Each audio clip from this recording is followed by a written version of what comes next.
আজ থেকে প্রায় 2500 বছর আগের ঘটনা। এটা প্রাচীন গ্রিসে ঘটছিল। ঘটনাটা এরকম যে একটা মাঠের মধ্যে 20-25 জন মিলে গল্প গুজব করতেছে।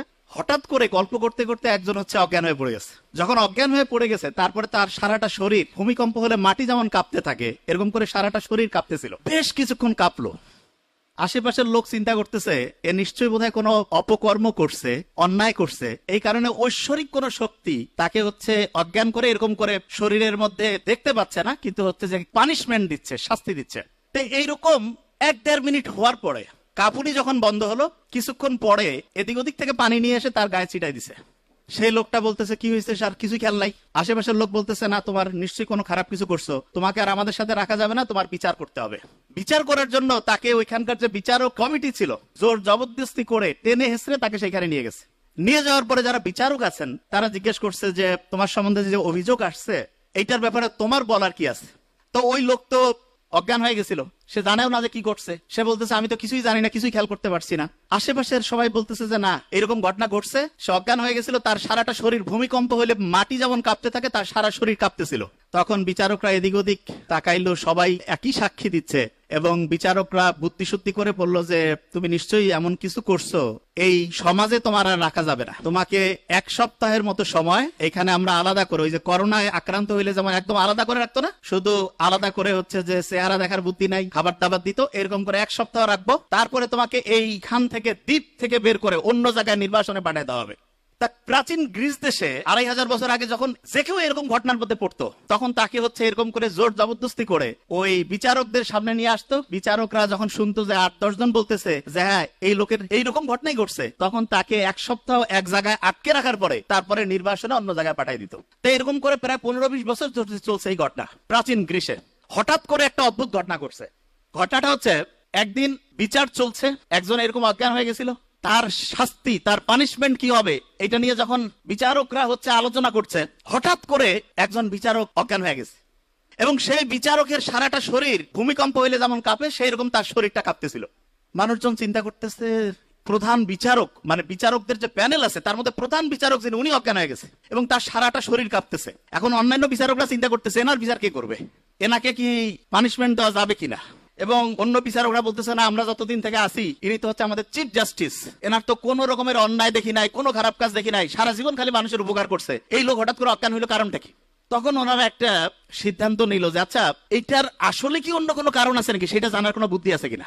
তখন হঠাৎ করে একটা লোক হাত তুলে বলতেছে যে গোটাল শরীর নিয়ে গবেষণা করে এরকম একজনের খোঁজ ওনার কাছে আছে। বলছে ঠিক আছে, তাহলে ওইখানে আমরা যাই, ওইখানে গিয়ে জানার চেষ্টা করি যে উনি এইটার অন্য কোনো কারণ আছে কিনা সেটা বলতে পারেন কিনা। একটা তদন্ত কমিটি ওই সবচাইতে জ্ঞানী লোক যিনি সারা শরীর নিয়ে গবেষণা করে ওনার কাছে চলে গেছেন, যে গোটাল ঘটনাটা সংক্ষেপে বলে দিয়েছেন।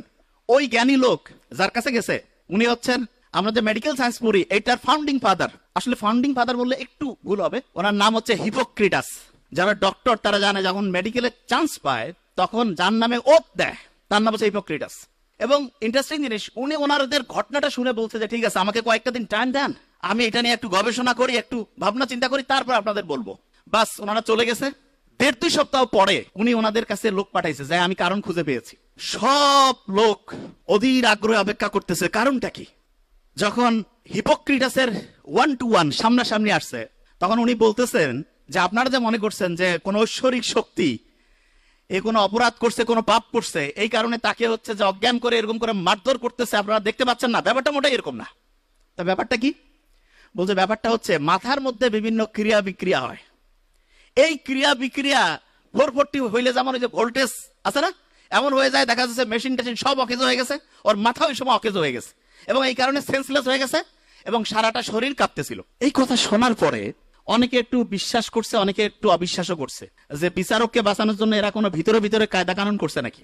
ওনারা ওইখান থেকে হিপোক্রেটাসের কাছ থেকে যখন ফিরে আসছে, আসার পরে ওনাদের কাছে আলাদা করে একটা লোক ওইখানে বন্দী করা ছিল, কিন্তু ওনার নির্বাসনে পাঠায়নি। কেন? কারণ যে বিচারক নিজেই যে অজ্ঞান হয়ে গেছে, যে আসলে কারণটা কি সেটা না জানা পর্যন্ত বের করা যাচ্ছে না। তখন করছে কি, এরা একটু রাগান্বিত হয়ে করছে যে না, নিশ্চয়ই সামথিং ইজ রং, কোথাও যেন একটা মিস্টেক হচ্ছে। কয়েকজন যে মাথা আঘাত করে দ্বিখণ্ডিত করে ফেলছে। মাথার খুলি যদি খুলে ফেলে তখন দেখা যাবে যে একটা গ্লাসের মধ্যে যদি পানি রাখি, ওর মধ্যে মাখন রাখলে যেমন হয় গোটাল মাথাটার মধ্যে আমাদের ব্রেনটা অনেকটা মাকড়ের মতো। তো ওরা দেখতেছে কই কিছুই তো দেখা যায় না, কোনো ক্রিয়া বিক্রিয়া নাই, নিশ্চয়ই তাহলে ওই জ্ঞানী লোক কোনো কায়দা কানুন করে আমাদের বোকাশোকা বানাই দিচ্ছে। এরা আবার ওইখানে দৌড়েছে, যাওয়ার পরে বলছে যে কই আমরা তো কোনো ক্রিয়া বিক্রিয়া দেখতে পাচ্ছি না। উনি তখন ওনাদের বুঝাইছে যে দেখো মাথার মধ্যে যে ক্রিয়া বিক্রিয়াটা হয় এটা যদি লক্ষ লক্ষ কোটি কোটি ক্রিয়া বিক্রিয়া এক জায়গায় করি একটা ছোট্ট বালুকণার সমান হবে না। বলে তাই নাকি? কয় হ্যাঁ। বলছে যে মাথার মধ্যে ক্রিয়া বিক্রিয়া হচ্ছে এবং এইটার কারণেই এই লোকটা অজ্ঞান হয়েছে। আজ থেকে 2500 বছর আগে যখন কোনো টেকনোলজি ছিল না, কোনো পরীক্ষা নিরীক্ষা ছিল না, তখন হিপোক্রেটাস এই ঘটনাটা বলছে। এবং এখন আমরা হচ্ছে মাথাকে স্ক্যান করি। স্ক্যান করার জন্য একটা পরীক্ষার নাম আছে, আমি কিন্তু ধরবো, বি কেয়ারফুল। পরীক্ষাটার নাম হচ্ছে ইইজি। কি নাম? আচ্ছা মনে রাখার একটা সহজ বুদ্ধি বলি, হার্টের পরীক্ষা করার জন্য ইসিজি করি না, মাঝখানে সিটা কেটে দিব, সি এর জায়গায় ই দিব, ইইজি। কি নাম? ইলেকট্রোএনসেফালোগ্রাম। মানেটা কি? ব্রেইনের মধ্যে প্রতি মুহূর্তে তরঙ্গ চলতেছে, ঢেউ। আমি তো বলি কি যে আমাদের ব্রেইনটা হচ্ছে একটা সমুদ্রের মতো। সমুদ্রের কথা শুনলে প্রথম মাথায় কি আসে? ঢেউ। অ্যাবসলিউটলি ঢেউ। প্রত্যেক মুহূর্তে ব্রেইনের মধ্যে ঢেউ চলতেছে। ব্রেইনের মধ্যে মোটা দাগে 5টা ওয়েভ আছে, মোটা দাগে 5টা ওয়েভের মধ্যে একটা ওয়েভ আছে সবচাইতে স্টুডেন্টের জন্য প্রয়োজনীয় ওয়েভ। ন্যাচারালি ব্রেইনের মধ্যে ওই ওয়েভটা তৈরি করা যায়, যেটা তৈরি করলে পরে অল্প একটু পড়লেই পড়া শর্ট টার্ম থেকে লং টার্ম মেমোরি সেন্টারে রিজার্ভ হওয়ার যে প্রক্রিয়াটা, এটা ফাস্ট হবে।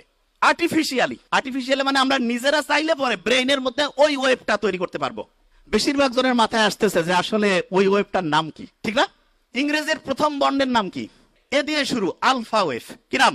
এখন প্রশ্ন হলো আলফা ওয়েভ ব্রেইনে ন্যাচারালি কখন তৈরি হয় সেটা আগে বলি। মোহাম্মদ সাল্লাল্লাহু আলাইহি ওয়াসাল্লাম যে বলছে যে রাতের আর্লি উনি ঘুমাইতো, এবং ঠিক কেউ যদি এশার নামাজের পরে ইনশাআল্লাহ ঘুমায় যায়, ভোর 3টা, 3:30, 4টার মধ্যে ঘুম থেকে উঠবে। আলফা ওয়েভ, ন্যাচারালি আলফা ওয়েভটা আমি পাবো আর্লি মর্নিং। আর্লি মর্নিং মানে হতে পারে ভোর 4টা 5টা থেকে সকাল 8টা 9টা। এই সময়ে ব্রেইনে আলফা ওয়েভ থাকে। নামাজ পড়লাম, নামাজের পরে যদি 20টা মিনিট পড়ি, 20টা মিনিট, 20 মিনিটে দেখবো অন্য সময়ের 1.5-2 ঘন্টার পড়া হয়ে গেছে। তাইলে আর্লি মর্নিং।